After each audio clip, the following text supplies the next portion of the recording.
السلام علیکم ورحمۃ اللہ وبرکاتہ۔ کیا رات کو آپ پریشان سوتے ہیں؟ کیا آپ کا دل بے چین رہتا ہے، بے سکونی رہتی ہے؟ رات کو آپ کو نیند نہیں آتی؟ کیا آپ رزق، صحت اور گھریلو مشکلات کی وجہ سے پریشان ہیں؟ تو آج کی ویڈیو میں آپ کو ایک ایسا استغفار بتاؤں گا جو آپ رات کو سونے سے پہلے پڑھ لیں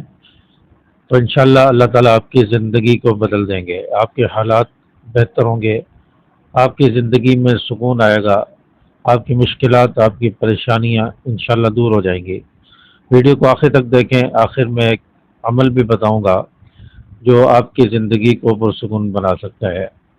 دیکھیں، انسان خطاؤں کا پتلا ہے، انسان سے دن بھر میں جانے انجانے میں کتنے گناہ ہو جاتے ہیں، تو یہ گناہ انسان کی زندگی پر اثر ڈالتے ہیں اور جس کی وجہ سے انسان پریشان ہو جاتا ہے، دل بے سکون ہو جاتا ہے اور انسان مشکلات کا شکار ہو جاتا ہے۔ لیکن اللہ کی رحمت بڑی وسیع ہے، اللہ کی رحمت بہت بڑی ہے۔ اگر ہم گناہوں سے معافی مانگیں اور اللہ کی رحمت کا ایک قطرہ پڑ جائے تو اللہ تبارک و تعالی ہمارے سارے گناہوں کو معاف فرما دے، ہماری زندگی پرسکون بن جائے اور ہم اللہ کی رحمت کے سائے میں زندگی گزاریں اور ہماری راتوں کی نیندیں بہتر ہو جائیں اور ہمارے رزق کے مسائل حل ہو جائیں، گھر میں سکون آ جائے۔ تو انسان بہت سارے گناہ کرتا ہے اور یہ گناہ انسان کے دل کے اوپر اثر ڈالتے ہیں، انسان کی زندگی کو اجیرن بنا دیتے ہیں اور انسان کے دل پر بوجھ آتا ہے جس کی وجہ سے انسان مشکلات کا شکار ہو جاتا ہے۔ اللہ تبارک و تعالیٰ تو انتظار میں رہتا ہے کب میرا بندہ معافی مانگے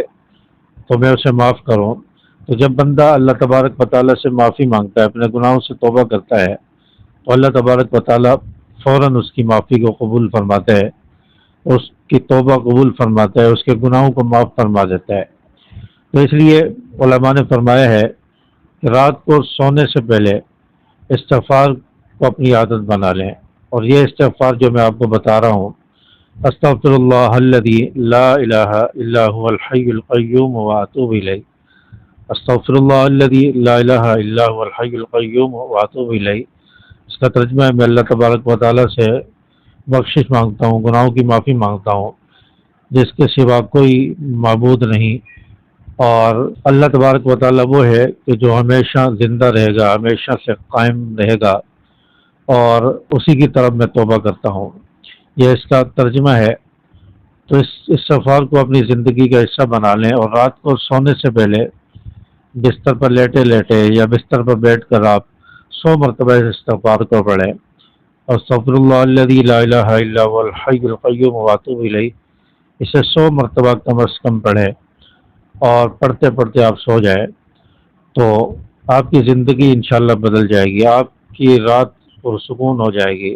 آپ کی مشکلات دور ہو جائیں گی، گھر کی پریشانیاں ختم ہوں گی، رزق، صحت کے مسائل انشاءاللہ آپ کے حل ہوں گے، اللہ کی مدد آپ کے ساتھ شامل حال ہوگی۔ اور کئی لوگوں کی زندگیاں اس استغفار نے بدلی ہیں، جنہوں نے رات کو سوتے وقت استغفار پڑھا، اللہ تعالیٰ نے ان کی زندگی کو بدل دیا، ان کے حالات کو بدل دیا۔ اسی طرح ایک شخص کے بارے میں آتا ہے کہ یہ بہت پریشان تھا، اس کے ساتھ بھی اسی قسم کے مسائل تھے، گھر کی پریشانیاں، بے چینی، دل پر بوجھ اور رزق کی وجہ سے پریشان تھا، راتوں کو نیند نہیں آتی تھی، کاروبار ختم ہو چکا تھا، جس کی تنگی کا شکار ہو چکا تھا۔ تو اس شخص کو کسی نے استغفار بتایا اور یہی والا استغفار بتایا، تو اس شخص نے استغفار کو پڑھنا شروع کیا، رات کو سونے سے پہلے استغفار پڑھتا اور یہ اس کا معمول تھا اور عادت بنا لی۔ تو چند دن گزرے تھے کہ اللہ تبارک و تعالیٰ نے اس کی زندگی میں سکون عطا فرمایا، اس کو پرسکون نیند آنے لگی، دل کا بوجھ ہلکا ہوا اور پریشانیاں ختم ہونے لگی، اور یہ شخص کہتا تھا کہ استغفار کا اثر میں نے اپنی زندگی میں محسوس کیا ہے۔ اس لیے اگر آپ بھی پریشان ہیں، آپ بھی مشکلات کا شکار ہیں، رات کو نیند نہیں آتی، کروٹیں بدلتے رہتے ہیں، تو آپ رات کو سونے سے پہلے موبائل دیکھنے چھوڑ دیں، موبائل کو ایک طرف رکھ دیں اور پھر آپ استغفار کو اپنی عادت بنا لیں۔ استغفار 100 مرتبہ پڑھیں، دعائیں پڑھیں، صورتیں پڑھیں، سورۃ الملک کی تلاوت کریں، ذکر کریں، درود شریف پڑھیں، تو ان چیزوں کو اپنا معمول بنا لیں تو انشاءاللہ آپ کی زندگی بھی بدلے گی، آپ کے حالات بھی بدلیں گے، آپ کی زندگی میں بھی سکون آئے گا۔ اگر آپ چاہتے ہیں کہ ہماری زندگی بدلے، ہماری زندگی میں سکون آئے، ہمارے گھر کے مسائل مشکلات ختم ہوں، پریشانیاں ختم ہو، رزق کی پریشانی ختم ہو، تو آج سے استغفار کو اپنی زندگی کا حصہ بنا لیں۔ آج سے استغفار کی عادت بنا لیں کہ رات کو سونے سے پہلے ہم موبائل نہیں دیکھیں گے، بلکہ استغفار پڑھیں گے، ذکر کریں گے، تلاوت کریں گے، دعائیں پڑھ کے سوئیں گے۔ تو یہ چیز اپنی عادت بنا لیں تو انشاءاللہ آپ کی زندگی بھی پرسکون ہوگی، آپ کے مسائل بھی حل ہوں گے، گھر کی پریشانیاں بھی ختم ہوں گی، اللہ تعالیٰ سکون عطا فرمائے گا۔ اگر ویڈیو اچھی لگی ہو تو اس ویڈیو کو لائک کیجئے، اپنے دوستوں کے ساتھ شیئر کیجئے، چینل کو ضرور سبسکرائب کر لیجئے تاکہ جیسی ایمان افروز ویڈیوز آپ تک پہنچتی رہیں۔ السلام علیکم ورحمۃ اللہ۔